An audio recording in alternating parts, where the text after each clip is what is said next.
President Donald Trump is preparing to unleash a devastating final military blow against Iran, but the entire American strategic apparatus is completely ignoring the one untouchable geopolitical card that President Xi Jinping is quietly holding in the shadows. Something profound has unfolded over the past 70 days of this conflict, and I want to walk you through this strategic landscape very carefully. It is not because the situation is overly complicated. In fact, it is remarkably simple once you pull back and observe the entire geopolitical picture. The primary reason that mainstream coverage is completely missing the reality of this war is that analysts continually treat three interconnected developments as three entirely separate stories.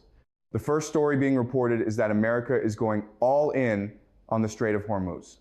The Pentagon is rapidly deploying what is known as the Final Blow Plan, actively preparing advanced hypersonic missiles, positioning B-1B Lancer heavy bombers, and drafting a highly complex special forces option designed to physically seize Iran's enriched uranium. The second story being told is that Iran currently possesses one ultimate card that America simply cannot take away. Despite the blockade, Iran's vital oil revenue is actually mathematically higher during the war than it was before the conflict began. Its ballistic missiles are being actively rebuilt during the fragile ceasefire window, and its supreme leadership remains comfortably insulated from the crushing economic pressure facing the general population. The third story dominating the news cycle is that China has said almost absolutely nothing for 70 entire days. Beijing has spent $0 on this war, deployed 0 diplomats to mitigate the crisis, and yet it has structurally benefited from every single day of this agonizing military stalemate. The media presents these as three separate narratives. I want to argue with absolute analytical certainty that it is fundamentally wrong to treat them as separate. They are absolutely not three stories. They are one single, unified story. And this overarching story is not really about America's aggressive military escalation. It is not about Iran's surprising economic resilience, nor is it about China's calculated diplomatic silence. The true story is entirely about the card. It is about the single, unassailable card that directly connects all three of these narratives together. It is the card America cannot physically take. It is the card that China is firmly holding. And this specific card is the absolute reason why America can go completely all in on the Strait of Hormuz, and yet the strategic stalemate stubbornly holds firm. Here is exactly what the global coverage is missing by artificially separating these events.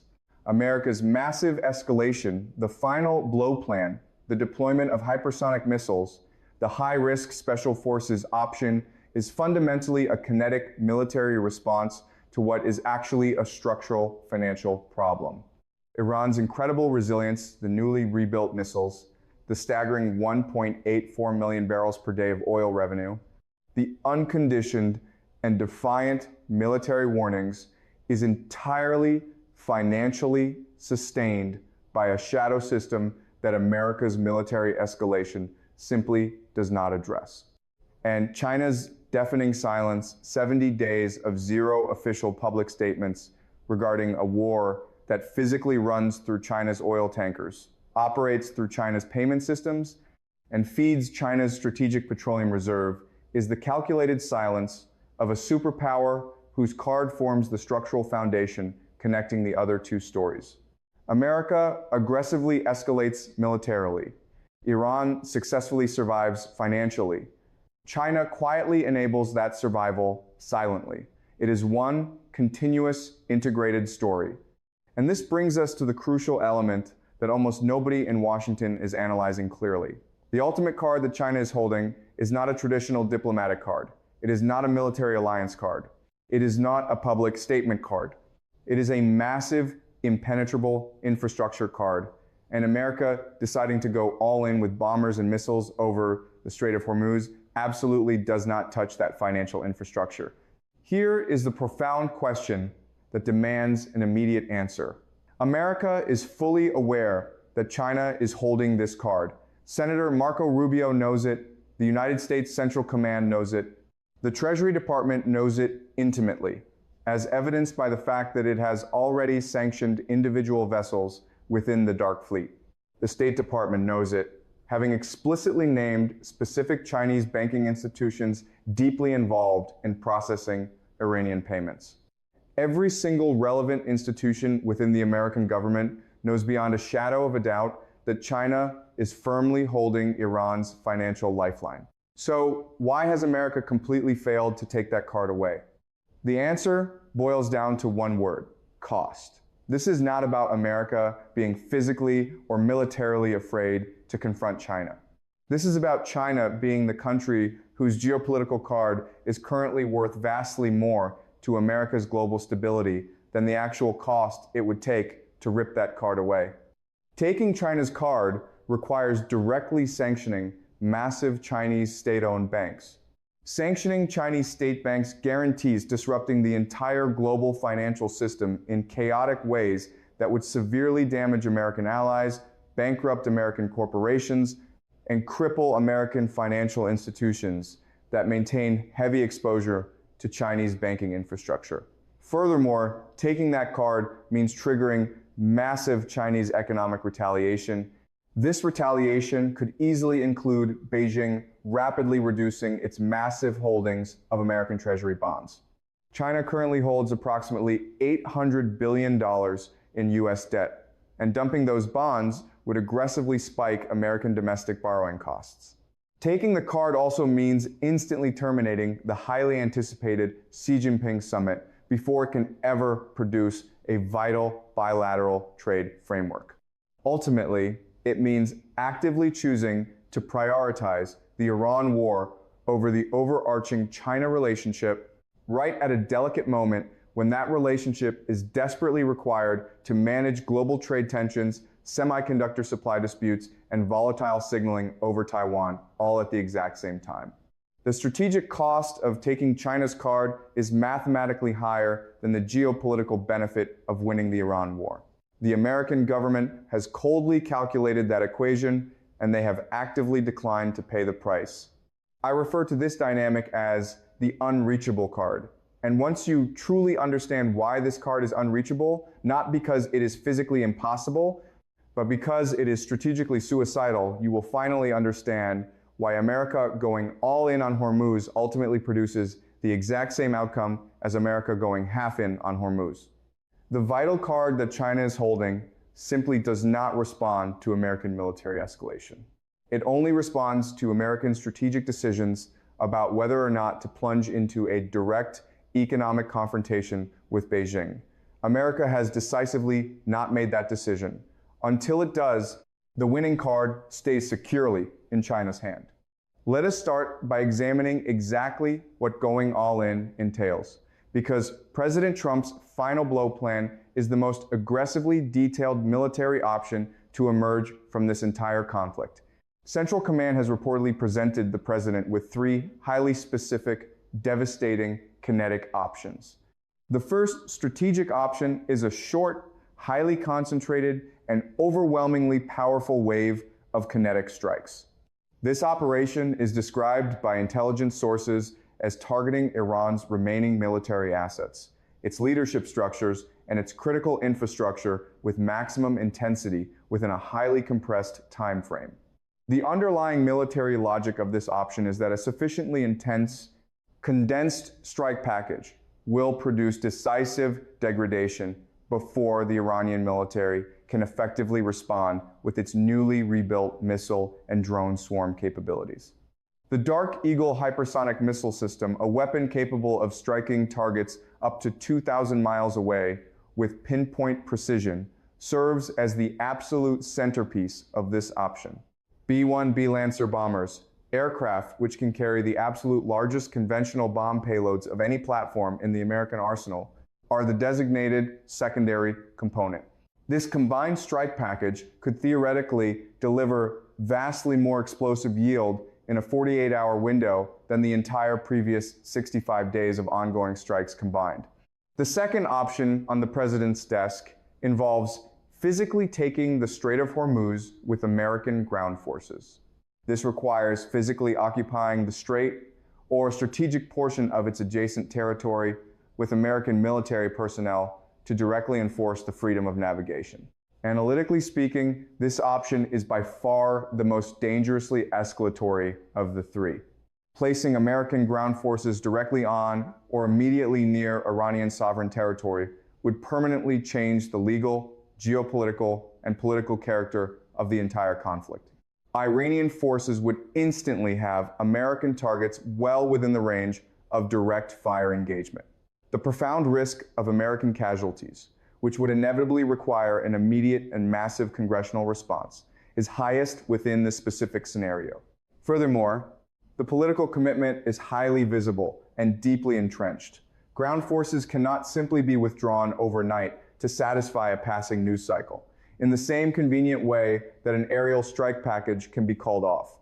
The third option is a highly specialized special forces mission, specifically designed to physically seize Iran's enriched uranium stockpile.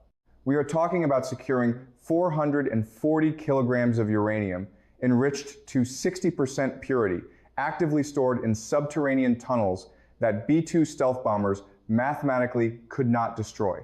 Deploying special forces deep into underground Iranian territory to manually secure a volatile nuclear material stockpile would represent the most technically complex, high-risk American special operations mission since the famous raid that eliminated Osama bin Laden. The absolute success of this mission depends entirely on flawless intelligence regarding the uranium's precise current location intelligence that has been consistently described by officials as highly uncertain. It also depends on the military's ability to safely extract the hazardous material before Iran's heavily armed rapid response forces can engage the American operators. Currently, this mission is described strictly as a theoretical possibility, not an authorized plan possessing a green light. However, when analyzing all three of these extreme military options, one glaring reality connects them all. Absolutely none of them address China's card. The short and powerful strike wave aggressively targets Iranian military assets. China's dark fleet loading points may or may not even be included on that classified target list. The ground force option inside Hormuz directly affects Iranian naval positioning. Meanwhile, China's illicit ship-to-ship transfer operations happen completely outside the strait, operating safely in international waters. The high-risk uranium seizure directly addresses Iran's nuclear breakout capability, but China's yuan payment system quietly continues to process Iranian crude revenue, regardless of whether Iran actively possesses enriched uranium or not. America is boldly going all in, but they are utilizing options that completely fail to touch the one vital card that China is holding. We must now define exactly what Iran's one untakeable card is actually doing to sustain them in the current geopolitical situation. Iran's financial card derived directly from the revenue generated by China's dark fleet, the alternative yuan payment system, and the robust reconstruction pipeline achieves three massive structural things simultaneously that American military bombs simply cannot undo. First, this financial card fully funds the Islamic Revolutionary Guard Corps' operational capacity entirely independent of Iran's official state budget. Iran's official government budget is undeniably under severe stress. The national currency, the rial, has weakened dramatically. Official international trade is deeply disrupted. Domestic tax revenue harvested from the formal economy has sharply declined.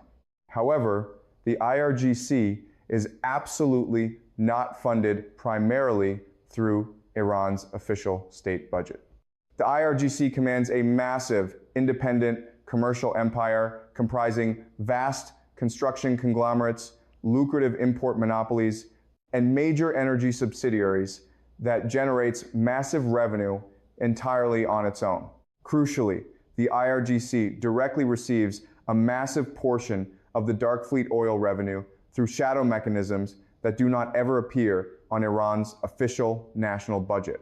Therefore, America dropping bombs on Iran's official government infrastructure absolutely does not defund the IRGC, because the IRGC's funding flows through completely unacknowledged channels that China's alternative payment system seamlessly processes. Second, this shadow card completely sustains Iran's vital import chain for the complex military goods and dual-use technologies that Tehran desperately needs to rebuild its massive missile and drone capabilities. The active ceasefire rebuilding period that NBC News officially confirmed, where Iran utilized the pause to rapidly restore its depleted drone and missile stockpiles, required highly specific industrial materials and electronic components. Those specific components arrived directly through the exact same trade channels that China's dark fleet system financially supports. Yuan payments executed for illicit oil create massive yuan credits.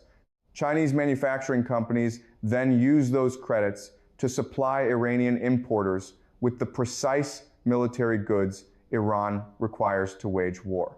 The military rebuild is literally financed and supplied through the exact same infrastructure that processes the oil revenue. Third, this card perfectly insulates Iran's elite leadership class from the severe economic consequences of American military action. Iran's insulated political elite and the highest echelons of the IRGC command possess direct access to vast yuan-denominated assets. These include lucrative Chinese investments, massive yuan bank accounts, and substantial Chinese real estate holdings that sit entirely outside the jurisdictional reach of American financial sanctions. American financial pressure placed on Iran deeply affects the general population.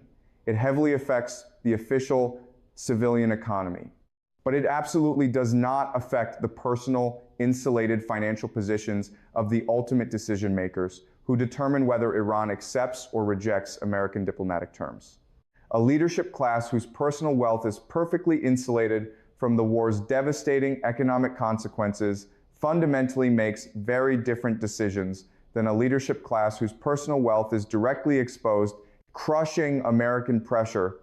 China is effectively holding all three of those vital functions simultaneously in the palm of its hand: the IRGC funding channel, the military rebuild supply chain, and the leadership class financial insulation. America going all in with military force over Hormuz does not address any of those three pillars. Iran's ultimate decision-making regarding American diplomatic terms is not determined by how many bombs fall on Hormuz. It is determined strictly by whether Iran's elite leadership class feels sufficient personal economic pain to surrender pain that their Chinese-backed personal financial insulation currently prevents them from ever feeling. In the interest of rigorous analysis, let me steelman the opposing strategic position. The argument exists that America going all in actually does address China's card, albeit indirectly, through its devastating kinetic effect on Iran's physical infrastructure. The steelman's absolute best argument is that a sufficiently devastating military strike targeting Iran's core oil production infrastructure, obliterating the massive refineries, the processing plants, the vital Karg Island export terminal, and the Bandar Abbas port loading facilities, physically removes the actual product that China's dark fleet is designed to transport. If there is absolutely no Iranian oil left to load, there is mathematically no dark fleet revenue, regardless of how flawlessly China's yuan payment system and shadow insurance architecture function.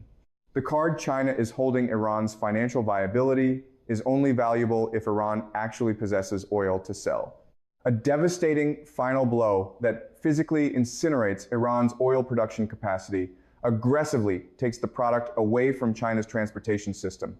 Consequently, China's card becomes completely worthless, not because America took the card directly, but because America physically destroyed the asset the card was based upon.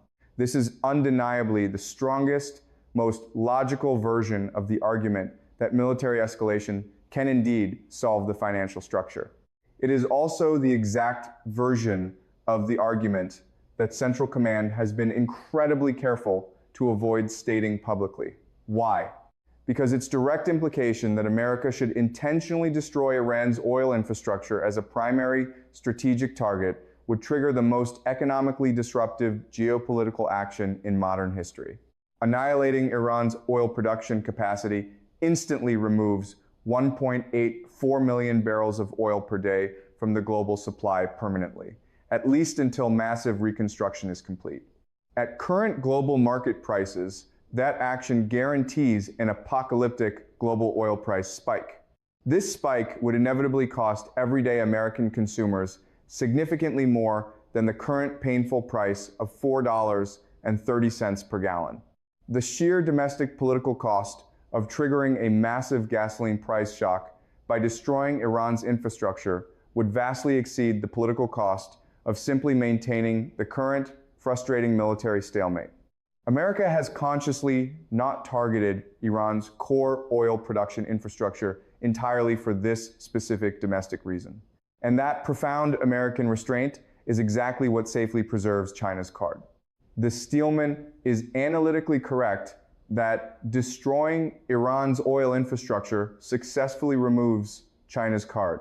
The Steelman is also correct that America possesses the overwhelming military capability to execute that destruction. However, what the Steelman absolutely cannot resolve is why America has not done it yet, and whether they ever truly will. The ultimate answer is domestic political survival.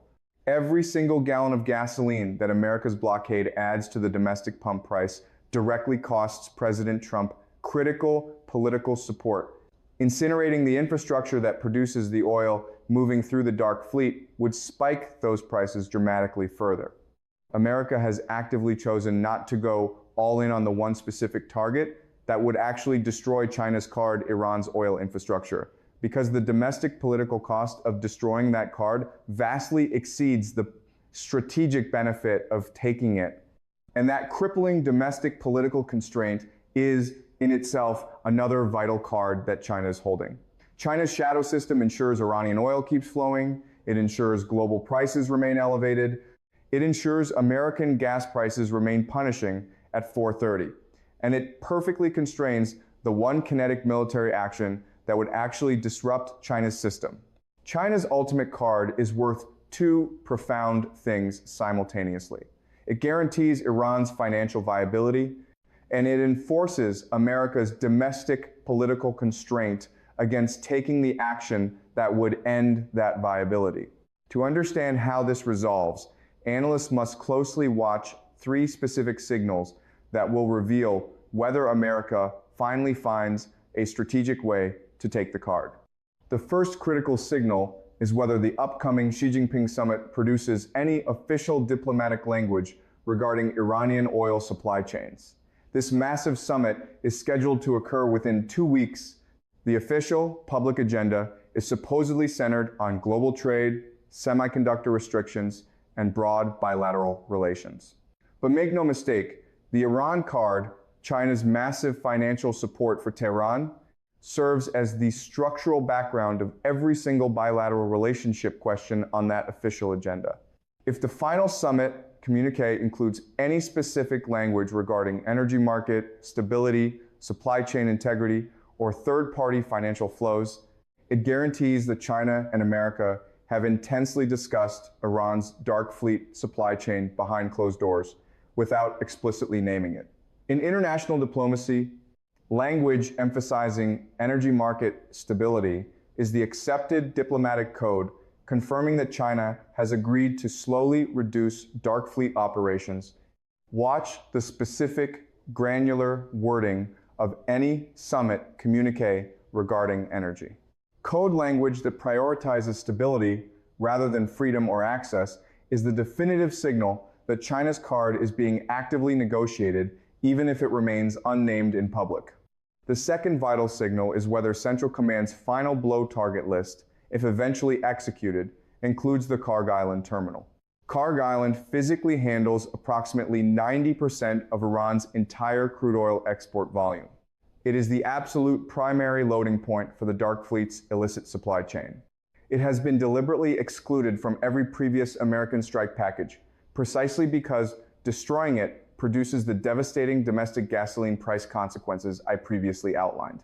If any newly executed American strike package includes Carg Island, or if any official post-strike damage assessment mentions catastrophic damage to loading infrastructure, it means America has finally decided to take the card by destroying the product the card moves. That decision would represent the most monumental strategic shift of this entire war. Watch the specific classified target list of any executed strikes for any mention whatsoever of export terminals or port loading infrastructure. The third definitive signal is whether China's dark fleet operational volume mysteriously drops following the Xi summit without any executed American military strikes occurring. A sudden volume drop in dark fleet operations that follows the Xi summit, but clearly precedes any American military escalation, means China quietly reduced operations voluntarily as part of a secret agreement struck at the summit. China would absolutely never publicly announce this reduction. It would simply quietly appear in global tanker tracking data within 2 weeks of the summit's conclusion. A quiet post-summit dark fleet reduction is the equivalent of China voluntarily putting its card down on the table. Not because America took it by force, but because China mathematically decided the card's current value is lower than whatever lucrative concession America secretly offered at the summit in exchange for reducing it. Watch the global tracking data with extreme focus in the 2 weeks immediately following the Xi summit. If those massive volumes drop, the summit successfully produced a quiet backroom agreement on Iran's financial support that neither Washington nor Beijing will ever publicly acknowledge. I strongly urge you to push back on this analysis if you interpret the intelligence differently. Review the classified final blow plan. Observe the 3 options, all heavily targeting Iranian military capacity, while conspicuously none specifically target the dark fleet loading infrastructure. Analyze China's dark fleet operational volume, a staggering 1.84 million barrels per day, seamlessly maintained straight through 70 days of heavy American military escalation. Review the official Xi summit agenda, ostensibly focused on trade, advanced semiconductors, and bilateral relations, with the undeniable reality of Iran serving as the structural background.